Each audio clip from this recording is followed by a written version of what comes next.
Our first panelist is Mr. Kumar Abhishek, the founder and CEO of Tone Tag. Our second panelist is Mr. Gitansh Bamania, founder of Rentomojo. This panel will be moderated by Mr. Pushkar Johari from ValueQuest. Thank you very much for this very insightful presentation, Varun. It sets great context for the conversation we are about to have with two fantastic founders who are at the forefront of building technology-driven and technology-enabled businesses. So we have heard from Varun how technology is straddling everyday life, but I want to bring it closer to home and to the businesses you are building. And I would love to get your thoughts on how has technology shaped your customers' journey and experience? We are in the business of building technology for customer experience. So if you look at when we say what is customer experience, right, you will see that the ability to keep customer more natural when they engage in, say, purchases or anything is the epitome of better customer experience, right? And that is where technologies are playing a role. But at the same time, technology is also unlocking a lot of side channels, right? The best way to understand this is, long back, the only way you can interact with digital systems is that you have to learn how to type or a language, right? But then there was only very less people can do that, right? Hence, technology access was limited. But then in 2000 around, a man comes and says, you know what, you can touch and also interact digitally. And that unlocked, right, billions of people to now have digital access, right? Now what we are seeing is that touch also needs navigation. And a lot of people struggle with navigation, right? But we are saying, hey, if I speak and I can still access digital, you are again unlocking billions of people to now have right access to digital, right? So I think, at least in our business, what we are doing is we are ensuring that we are using the right tech components to keep unlocking these experience for customers, at the same time solving a lot of adjacent abilities. Gitansh, your take on this? No, so let me put some quick context and headline numbers. We are one of the fastest furnishing solution that is available in the ecosystem today. We are able to deliver somebody through us will be able to set up their house in 1.5 days. We do 95 percentile of the deliveries within 1.5 days. Not just that, if you have a repair issue with your product, if you want to relocate within the cities, we're able to do that within a day as well. Apart from that, most of our products in the last 10 years, we have ensured that 85% of the products are always with the consumer. That means the quality is such that most of the products are not coming back. Now, these are the headline numbers. A lot happens at the backdrop to ensure this happens. So if you look at our business is almost like an 11 touchpoint model. Unlike e-commerce, which is almost like a 2 touchpoint model, you place an order and you get your product delivered. Our journey starts when we deliver the product. So first there is a deposit placement that happens, then there's a risk assessment that happens. That's when our journey starts. We have to reach out to the consumer and ensure payments with a 90%, 99% collection rates, then repair maintenance, relocation, and then, at the end of the cycle, we take the product back and refund. So vis-a-vis a 2 touchpoint model, it's an 11 touchpoint model. And we manage close to about 2 lakh in terms of the active subscribers today. So there was no product that was available outside to manage a customer life cycle of 2 lakh subscribers altogether. So that's what we built it in-house. Most of these consumers were acquiring close to about 25 to 30,000 subscribers on a daily basis. So their risk assessment is completely automated. We manage also close to about 6 lakh units of furniture and appliances in and out of our warehouses. And once we procure product, we get married to it for the next 10 years. So there was no ERP that was available which can track the life cycle of the asset for the next foreseeable decade or so. We had to build that in-house. So customer experience and technology was completely weaved in our case, and goes hand in hand. It looks like an operational company, but at the back end, it's just a tech and data-driven company. Wonderful. One observation that many investors, and we experience that as well, that technology cycles are getting shorter. We are seeing tech moves fast. So how do you, as leaders of tech-enabled businesses, think through that? How do you plan your, how do you make your platforms future ready? How do you make it more agile? Do you focus on AI? Do you focus on ML? How do you think through some of the changes in technology which are emerging? So I think the way one should look at what stacks to adopt is two. One is, hey, is it directly impacting my business, right? And to understand that, what you have to see, hey, where is the next growth cycle going to come, right? So for example, if you look at payments or commerce, payments in general is solved globally. I mean, you can use your card or UPI or things like that today, right? But when I have to send money to someone, it takes few hours, even after sending. And if you're sending somewhere outside India, right, it's costly, and then you have to wait a couple of days, right? Many times you enter an ATM to withdraw cash, and it errors out, right? Many times you are scanning a QR code, and it errors out. Your money is debited, but merchant has not received it. So payment is solved, but then these are the issues. And then you see, hey, if this is the case, then one is, how can I solve these by adopting certain tech stacks? Or the other is, in my business, where is the next growth cycle going to come from, right? So for example, if you look at payments, if we are saying payments is generally solved, then the next growth cycle is from experience, right? Better experiences are going to unlock, right? Customers who are regular to payments to use more, and also a lot of people who are still not adopted digital to now start adopting digital. So at least in our space, customer experience will drive the growth, and to solve for customer experience, what are the techs which you can use? There are two questions that you said, Pushkar. One is how we are trying to be agile and how we are trying to be future ready. So I think more from an agile perspective, we have application testing modules running on a daily basis, which actually test whether the code base is the problem or essentially the database is getting blocked. So in both the cases, we keep on improvising and optimizing them. At the same time, there's so much of maintenance which is happening across our code base on a regular basis. So we always adapt to the latest language which is out there. Purely from a future-ready perspective, I think internally I keep saying we're on a mission to ensure predictability of the business. That means we are consistently, even as we speak right now, there are close to about 10, 15 MVPs that are running on the growth side of the spectrum, and even more which are running to increase the margins of the business.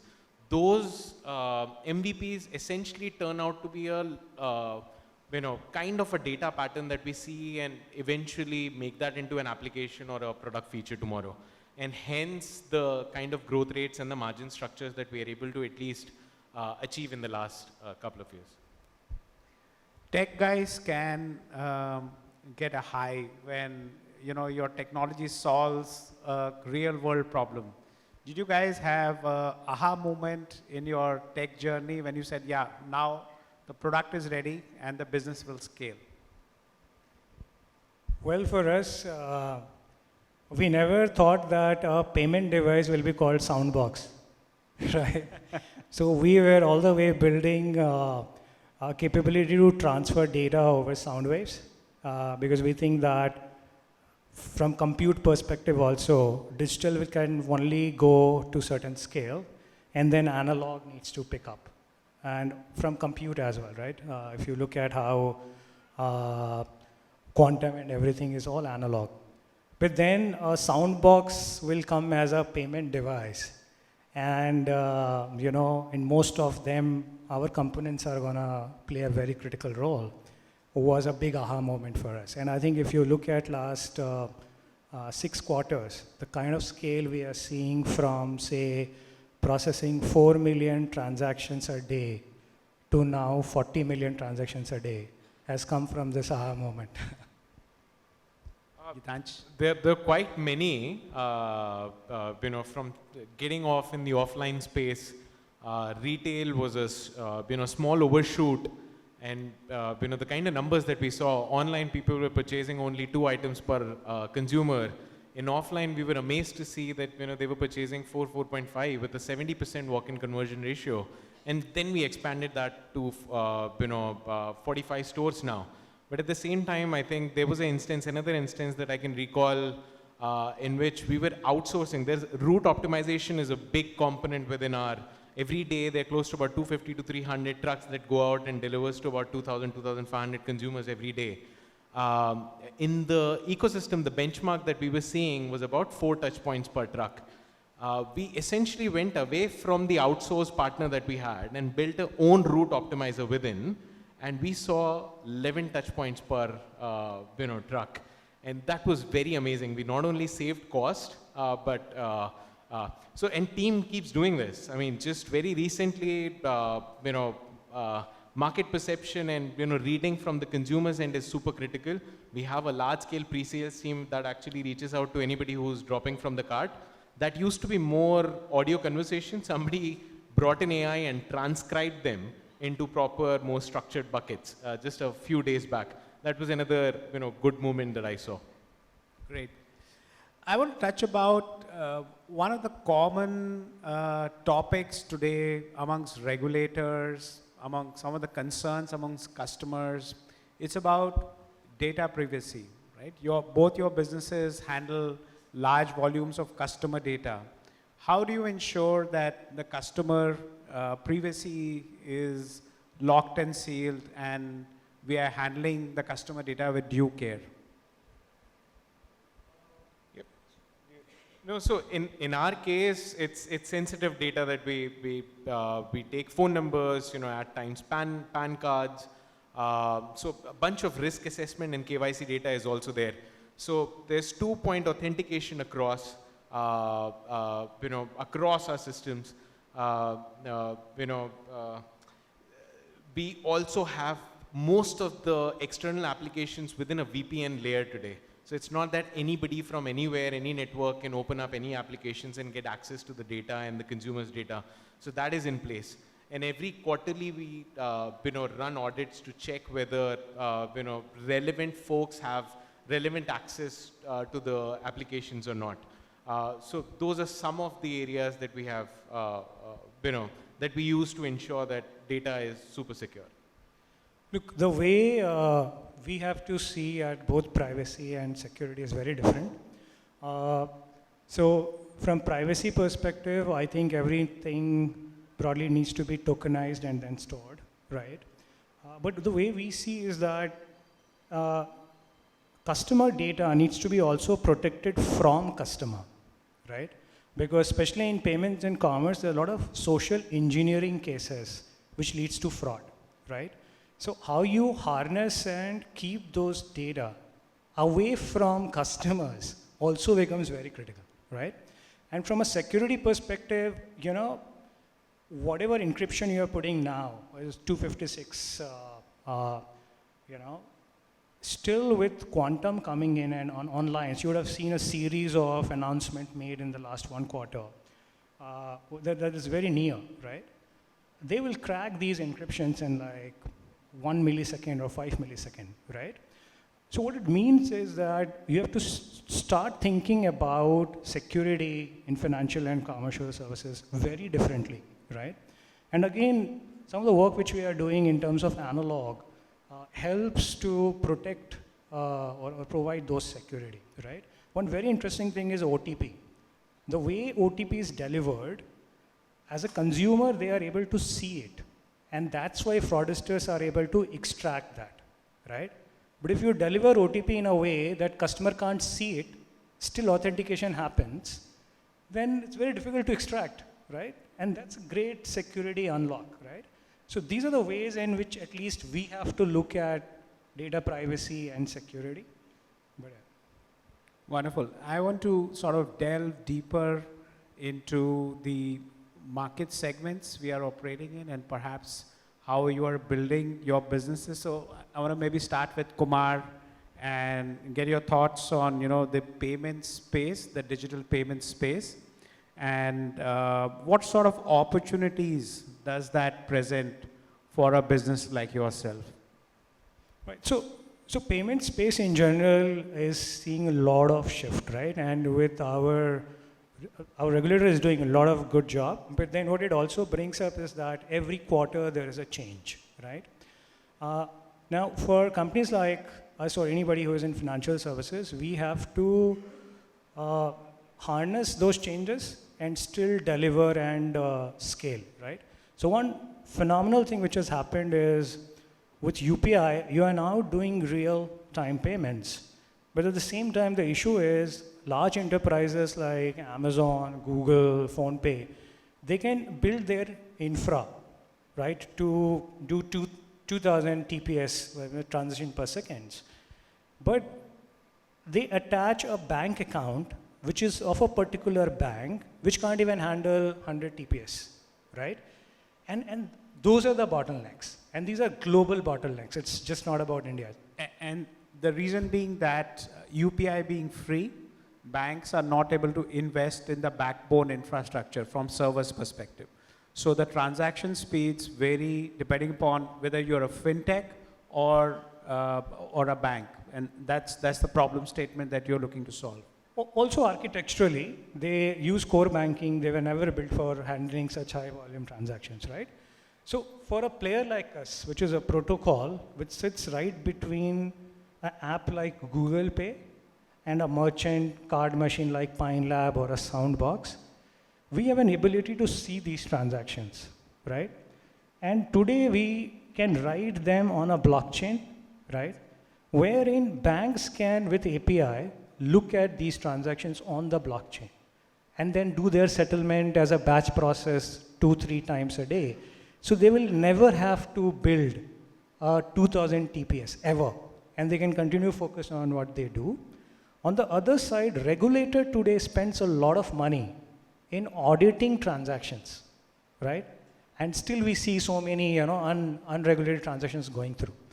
But when these transactions are getting written on a blockchain, regulator can write a smart contract to monitor this automatically.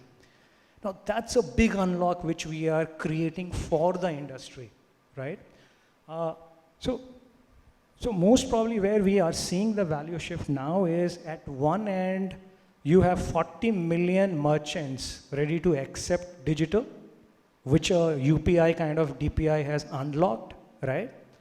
But on the other side, you have, banks, regulator looking at adopting better tech stacks to manage these scale.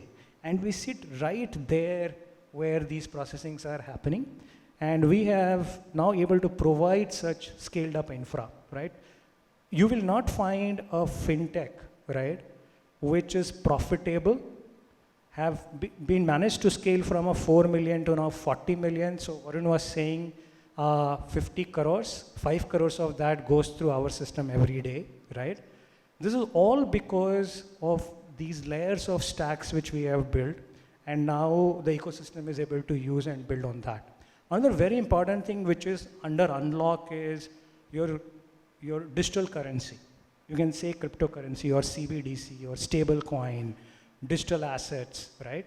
All of these are phenomenal new models of transfer techniques, right? JP Morgan is doing a big bet there, right?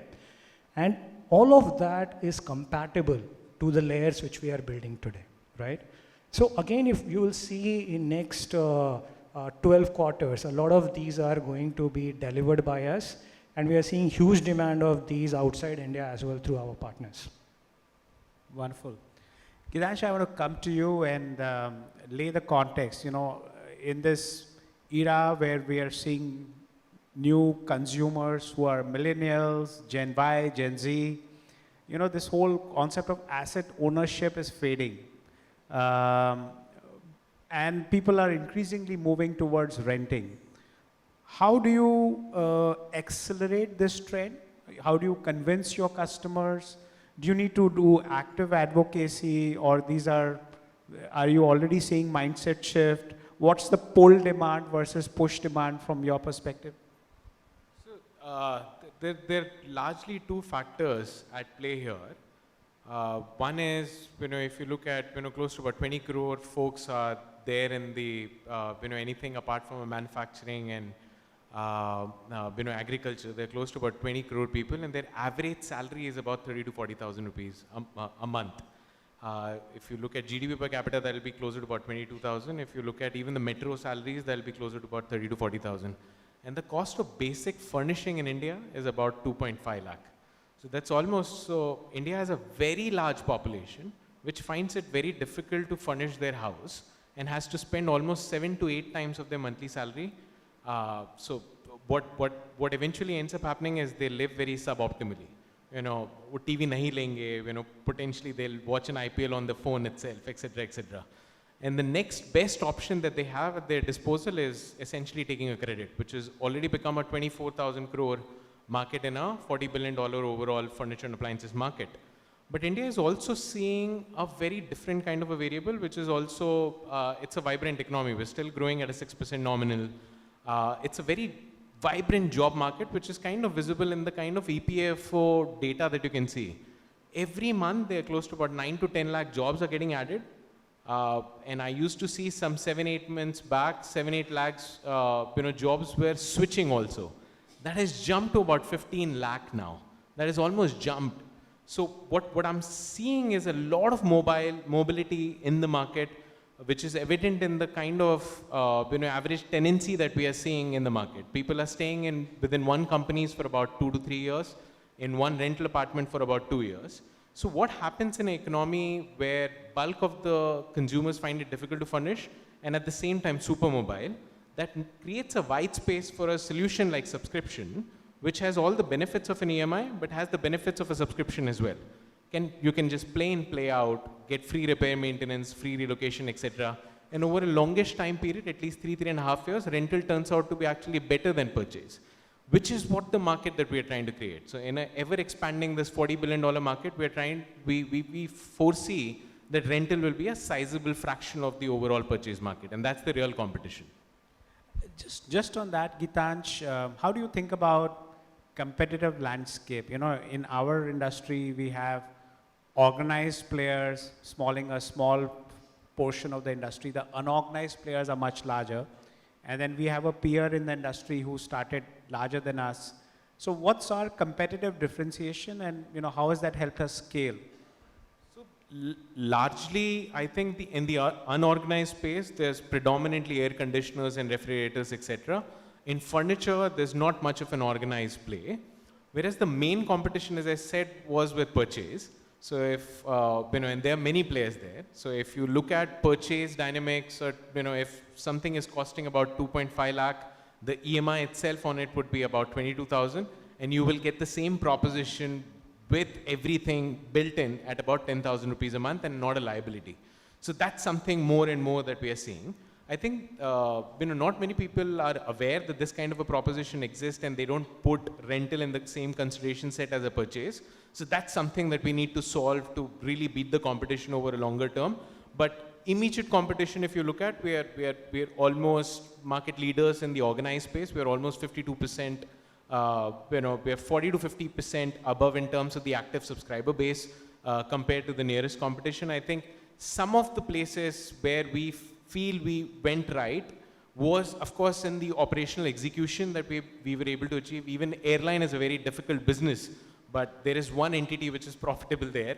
And I think this also is a fine combination of a subscription business, e-commerce business, a little bit of a balance sheet business, and also a mini urban club. So it's a mixture of all of these four put together, which makes it very hard. So I think some of the steps that we took was going after furniture and appliances put together, not dissociating appliances which would cut away half of our market. We never went ahead with easier capital outside and took for 12, 14 months of loan. We actually went for 36, 39 months, so that right ALM is always there. So these are some of the steps that we took and kept our bottom line fairly strong, and hence the reason we have been, this is almost our fourth year, almost we have been profitable for 3 years. So that kind of a financial discipline really helped us be here. Kumar, you have a patented product, so hard to find competitors. But, there can be substitutes, right? And we have currently in the market today, what is the current sound box is based on the older technology. How do you think about competition and, our right to win in the digital payment space? Yeah, so before I touch on that, for the audience, I'll just mention. So, today, most of the protocol which you see around, protocol means a way you can transfer data, uses radio frequency, right? Which is Wi-Fi, Bluetooth and all, right? What we have done is we use sound waves to send data. So think about this. If you put your phone in a flight mode and I put my phone on flight mode, we can still chat because I can send data on sound. The noise in the background which you are listening, I can harness that to put a communication between us, right? And what we have now done is we are able to overlay data on your speech, which is what some of the very large global enterprises who are building conversational AI, conversational use case, find us very interesting, right?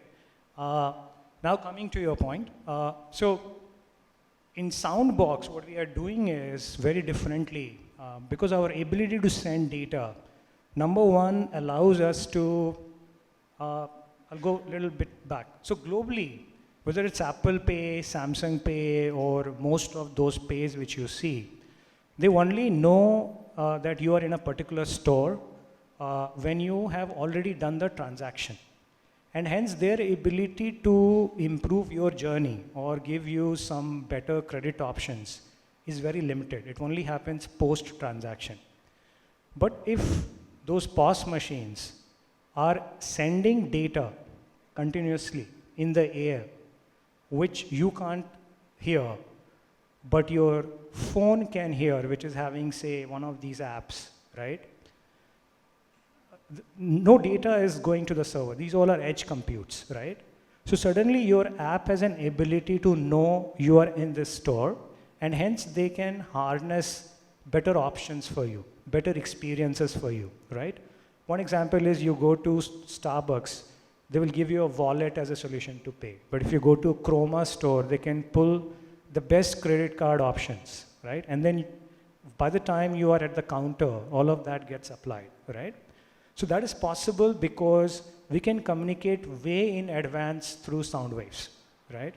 So that is one great ability we unlock for our partners, wherein we are able to give them visibility into pre-payment, payment, and post-payment, all the three legs, whilst everybody else is only able to see payment and post-payment leg. The second important thing is reliability. In payments especially, reliability and trust are like super critical, right? Now today, if you are doing a transaction, your money debits, but merchant doesn't get an acknowledgement is a big issue. And it's not a matter of happening in India or Singapore. Everywhere there are failures in transactions. But if you have an ability to send data between your phone and the device in proximity across all devices, you can increase that reliability. That's what we are able to do. So with some of our partners, they are able to tell merchant कि एक भी transaction fail नहीं होगा. And it doesn't fail because the moment your money gets debited on your app, through sound waves, they are able to inform the sound box that it has been done. So the reliability is guaranteed here. And this is something which we are also seeing huge demand outside India of this kind of tech stack. Kumar, you mentioned not just in India, this is the problem globally. Are there global peers to ToneTag? Can this model travel well internationally? Yeah, so there's a huge demand, but if you look at, we are the largest analog protocol company on the planet right now with the kind of processing we are doing. And that's the reason some of the players like Google, Amazon, who are trying to solve some of these at a global scale, they find a lot of meat in what we are doing, right? But at the same time, you know, globally also if you see, there is a huge use case of better customer experiences. Places where, hey, why should I go to a cafe counter every day to make a payment? I should just go there to grab my coffee. Payment should just happen, which is contextual payments, right? This is needed everywhere. So we can solve that, and these partners want those kind of solutions. So from a competition perspective, you can think, hey, what is the other such customer experience solvers, right? But from a protocol perspective, right now we are the largest in terms of scale and stability, right? Also, accessibility is a big issue, not just in India. So India, you have like 900 million smartphone users, not feature phone. So infrastructure is solved, right? But they find very difficult to navigate apps. Up Paytm pe jao, the QR scanner is somewhere else, phone pay somewhere else, right? Which one should I scan to pay? But if you can just speak and a transfer happens, it's magical, right? But it's the same magic in New Zealand and Australia as well, right? So I think that's what the larger unlocks are. And I think it's time for Indian product companies to now bring these meaningful differentiations globally, and this is happening as we speak.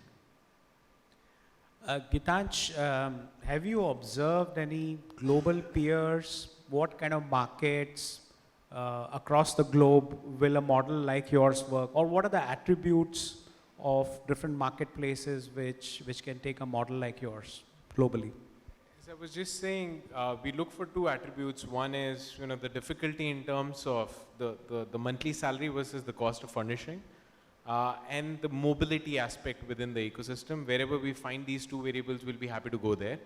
I think there are a couple of global giants in the water purifier subscription space. So in South Korea, water purifier is almost 70% penetrated.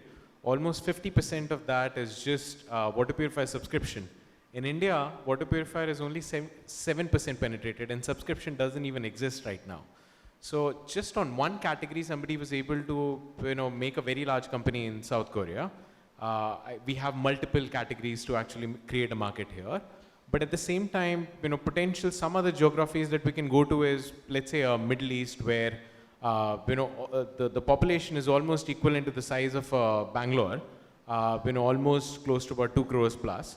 And bulk of them, actually 80% of them are people who are migrants. Similarly, if you look at Indonesia, it takes about 4 to 5 times of their monthly salary to actually go ahead and furnish, and it's a sizable mobile population there as well.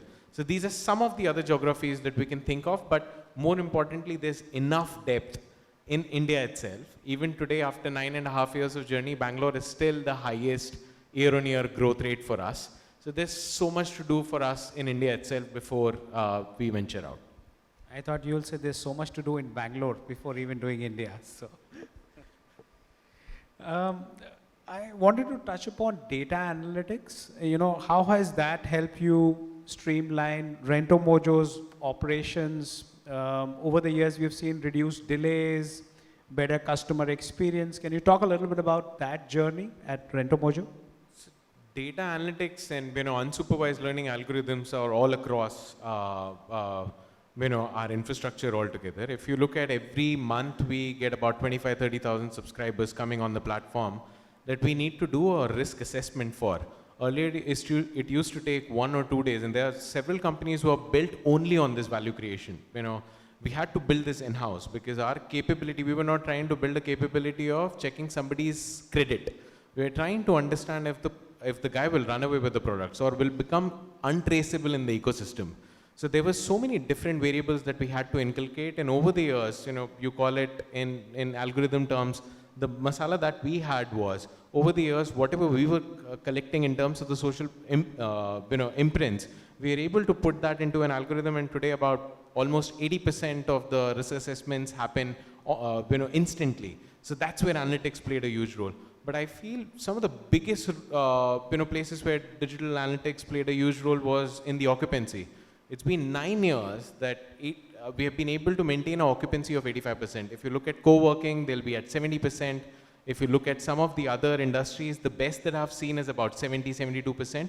we've been able to maintain 85% of occupancy only because we clearly know right now that, let's say in a BKC, how many refrigerators are getting delivered on a daily basis, how many are coming back, how much time is it spending within the warehouses, what sort of consumables are being spent on, if we tweak a little bit on traffic, what sort of impact it'll have on the conversion funnels.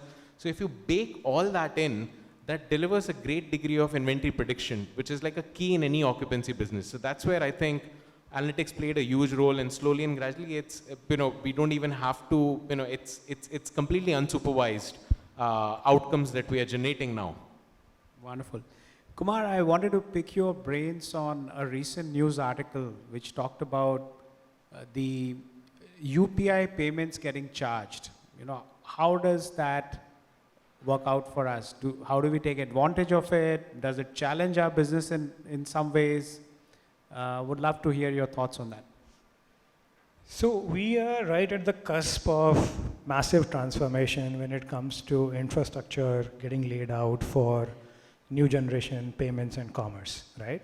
So a POS machine, which was 12,000 rupees, is now, 2,000 rupees, right? With a sound box you can accept, which is less than 2,000 rupees, right? Now, if you talk about what this does, it adds millions of merchants. So it just expands the market from, say, a potential 2 million merchant who can do digital payments acceptance to now almost 40 million merchants, right? Now, here there will be a lot of merchants who are right now doing UPI because it's zero cost, which was incentivized by government and stuff like that. But with UPI now getting charged, I think a lot of people like us who were building this infra on a CapEx OpEx mix model will now get a little more capital, right? And the growth can faster because now there are ways to monetize UPI. So yeah, this is definitely going to help our partners have more capital in their hand to expand the growth, is what we are seeing. But I think government will still continue to incentivize less than 2,000 rupees transactions from their budget. But more than 2,000, I think it's a welcome move for the ecosystem. And there will be a lot more scale-up growth, accelerated growth in pushing these terminals to merchants because of the add-on revenue. Given our payment processing capability, does that also mean we may be able to participate in some small way in the whole transaction value itself? We are already. So for example, our ability to tell a partner, like say Google, that hey, at your store a customer is present, allows Google to present better payment options, even non-UPI payment options, right? Where there is a fee, right? So we're already doing that, and while doing that, we are getting a transactional revenue. And similarly, if high value UPI transactions are also getting charged now, where an MDR is seen, we definitely see a part of that coming to us from a facilitator point of view. But where we are seeing a lot of growth should come from is our ability to sit right between the transaction and write it on a central ledger. And that being a blockchain allows a lot of other asset class to also sit there and get exchanged at the time of transaction. So that's phenomenal, the way we could see the growth coming from. Can you share with the audience a little bit about your scaling up journey? Where are we today, this current year? And also in terms of your profitability journey, I just want to bring to light that technology companies can be profitable too. Right, so about six quarters ahead, we were roughly doing 4 million transactions a day. And last year financials, we closed at some, close to 40 crores in revenue. But now we are already at 40 million transactions a day. We roughly control 11% UPI payment, they all flow through our systems. We would be 220 crores as you saw, and a good PAT of roughly 70 crores.